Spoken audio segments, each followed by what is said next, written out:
बजवला ए भोला हो बजवला ए भोला, बजवला ए भोला हो बजवला ए भोला।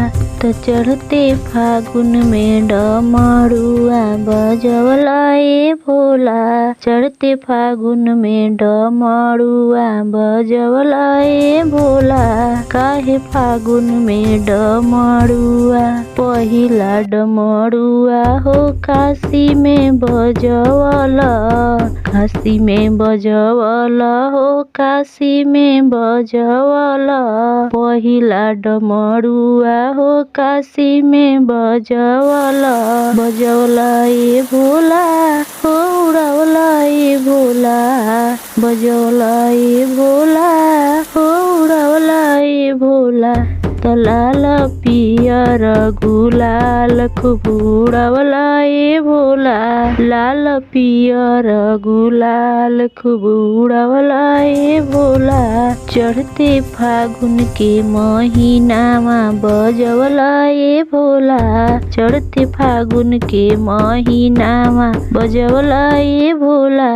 काहे फागुन के महीनामा दूसरा डमरुआ हो मैहर में बजवला, मैहर में बजवला हो मैहर में बजवला।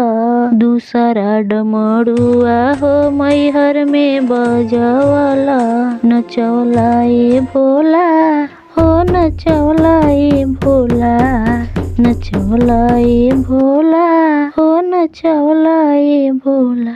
तो लाल पियर गुलाल उड़वला ए भोला, लाल पियर गुलाल उड़वला ए भोला। चढ़ते फागुन के महीनामा बजवला ए भोला, चढ़ते फागुन के महीनामा बजवला ए भोला।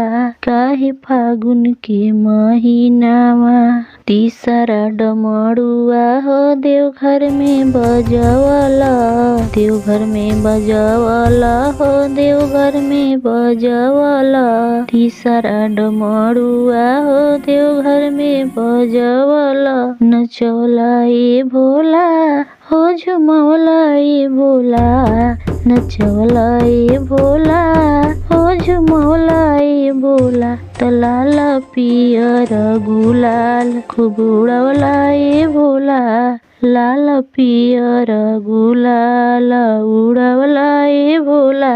चढ़ते फागुन के महीनामा बजवला ए भोला, चढ़ते फागुन के महीनामा बजवला ए भोला। चढ़ते फागुन के महीनामा चौथा डमरुआ विंध्याचल में बजवला, विंध्याचल में बजवला, विंध्याचल में बजवला। चौथा डमरुआ विंध्याचल में बजवला।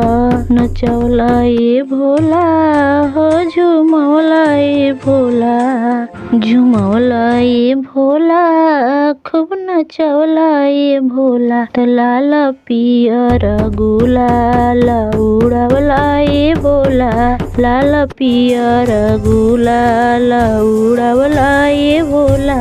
तो चढ़ते फागुन के महीनामा बजवला ए भोला, चढ़ते फागुन के महीनामा बजवला ए भोला। पांचवा डमरुआ शिव चर्चा में बजवला, चर्चा में बजवला शिव चर्चा में बजवला। पांचवा डमरुआ शिव चर्चा में बजवला। झुमवला ए भोला हो नचवला ए भोला, झुमवला ए भोला हो नचवला ए भोला। तो लाल पियर गुलाल उड़वला ए भोला, सब शिष्य के मन हरसवला ए भोला। काहे लाल पियर गुलालवा उड़वला ए भोला। चढ़ते फागुन के महीनामा बजवला ए भोला, काहे फागुन के महीनामा।